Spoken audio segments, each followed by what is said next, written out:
Hello, friends, and welcome back to another episode of Summer Season Scrapping with Sara Scraps and I. Here's our prompt list. If you have not seen it already, you can also find it over on my blog and over on Instagram, so you can catch up with us. But we are working through these prompts to help capture some summer memories from this year and years of past. But I'm back working with the same collection I shared in the last video for this series, which is the Unforgettable collection from Coco Vanilla Studios. I had it out. I wanted to keep working with it. I'm really liking these bright spring colors, even for summertime, I know. But I really wanted to keep working with this because sometimes when you're in a groove with a certain type of product, you just want to keep going. So I have these two photos of my calico cat named Poppy, and you might be wondering what prompt I've picked out for this particular layout. And it's one you might not expect. I've already done porch and I've already done some other ones, so definitely check out those prior videos if you haven't already. And of course, go watch Sarah's video after this because we're always doing different stuff on our channels, different types of layouts, different styles of layouts, so you can get all sorts of inspiration and play along with us. But this time I decided to do the prompt of routine because if there is one thing I know about my cats, it's that it's usually too hot by midday for them, so we like to have some outdoor time on the patio in the morning so we can soak up a little bit of that sun before the Florida heat sets in. So the cats get some outdoor time. Pretty much every day they request it. They'll be sitting at the door waiting patiently for me to open it up. And here's Poppy sprawled out on the porch, which she's always rolling around out there. She loves the sunshine, she loves the shade. Mostly she likes to watch the birds that'll sometimes land on the trees right outside. So she really has a grand time out there. So I thought I would let her be the star of this layout today. For my background, I decided to do a matted extra layer there, so I gutted the chevron paper and ended up using that piece I'd gutted. The opposing side's this beautiful floral that I could not leave behind. I think florals that are watercolored like this remind me of Poppy's fur because she is a calico and it has that sort of stippled and water-like effect. So I ended up stacking that on this beautiful blue, also sort of watercolor patterned paper from the same collection. And I usually like a 1/4-inch border around my layouts, but some people like a little bit thicker. So depending on how many photos you have on your layout, that'll help you dictate how big of a frame you should do. And if you need tutorials on how to gut paper, simply what you'll want to do is typically have either pre-measured marks on your paper or have a trimmer like I do that has measurements on the ruler itself. And you essentially want to cut from the 1-inch line to the 11-inch line on all the sides, and that'll give you a nice section from the middle that you can then use on the layout or in a future layout. Now, as I start looking through the ephemera here and the other sticker pieces, I noticed that the pictures are getting a little bit lost on the busy background, so I want a simple layer. So I go for some pink cardstock. This is some that I bought in bulk once, so I'm really just trying to work through my pinks. I have a lot of pinks that don't always work with layouts, so I'm trying to work through them whenever I can.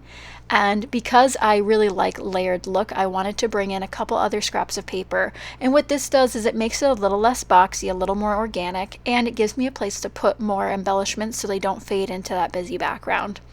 I have pulled out a title already. This one's a pre-made title, of course, from Coco Vanilla Studio for this kit collection. And it's just the good life because everybody knows that cats have it made, especially when they get to sit in the sun all day, get their food, get their treats, and just nap the day away. Honestly, a great summer plan if you ask me. So as I glue this into place, you'll notice I'm only putting glue on the outside edge because I did cut out the middle of that paper. I have done that before where I'll accidentally think I'm not gutting a paper because I'm not in love with it. I don't need to save it. And then I glue the whole thing and then I end up gutting the paper. So just be mindful as you're creating that you may want to change your mind sometimes, and that's okay.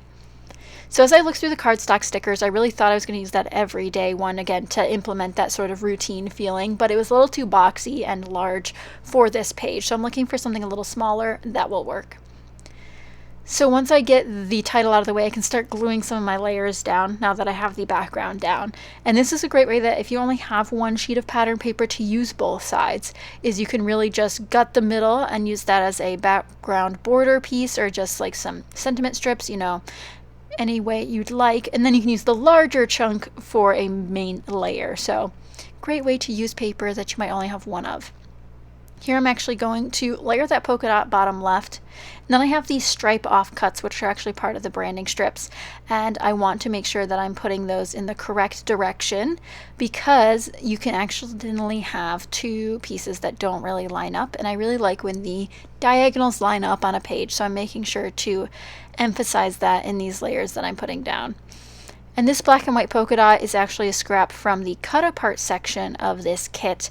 The cut aparts on the other side, of course, are unusable because I've already chopped through them, but nice to make sure that there is something there if I needed it. So I'm going to glue this other strip down. Again, you'll see the diagonals are going the same direction, and then I can gladly glue down this main piece before we finish embellishing. Now that title works out really well because my cat has a lot of contrast on her, but if these were lighter photos, I would want to make sure to bring in quite a bit more darkness to this page. But since she has so much darkness on her, I don't need a ton of black on this page to help the title not stand out as much. But I do happen to find some of these butterflies. There's a couple other pieces that have a little darkness to them, grays and such. I do pull in this journaling tab, which is actually from Ellie Studio, so it's nice to have something that's not necessarily part of the kit to use on the layout, and I really like how that turned out. Now these titles are a little less permanent adhesive than I'd want, so I'm going to go in with my Nouveau adhesive and drop those in. This collection's not widely available anymore, so definitely check with your local retailers if they still have any of it in stock, but I will link down below all of these supplies that I did use that are still available, and of course their main website in case you want to see what collections they're coming out with lately. In the top left, I do have that accent with some additional darker pieces. Again, just kind of trying to have a little bit more contrast without overwhelming the layout since the floral pattern is quite busy as is. I found this little tag in the ephemera set, and I decided I really wanted some additional texture on this layout. Right now it's quite plain, but I do remember that I have this twine I ended up getting, I believe, for 10 cents way back in the day when Michaels used to do some crazy clearance sales, and it's the perfect teal color. So I'm going to thread this through the tag. Again, a little additional texture and cat's love string, so really it's a twofold purpose here. Knot that into place and then just chop the tag because I've already glued that stuff down, and I'll need this to more go flush against the pieces rather than tucked underneath them. And then I can also make sure that I put that chopped off piece back in the ephemera set because it has butterflies on it. It still works in the long run. And then I additioned some florals. I really thought I wanted to cover up that bottom right corner because it's so bold of a corner and the rest of them are quite softer, but I end up leaving it as is. I don't think we need everything to be nice and soft, and there is something to say about that harsh line that can really help with all the fun florals behind it. It really adds a little bit of contrast there in terms of textures in the line department. Here I go in with an extra foam heart sticker in the top right, again additional of that same texture and color of the darkness of the black, and then some Freya stickers, of course, to top off this page. Of course, let me know what you guys think of this layout in the comments down below. If you have not subscribed already, please do so. You won't want to miss out on the rest of the series with Sarah and I, as well as additional videos as we go through the summer months. But I really do love using these kind of pieces to add finishing touches.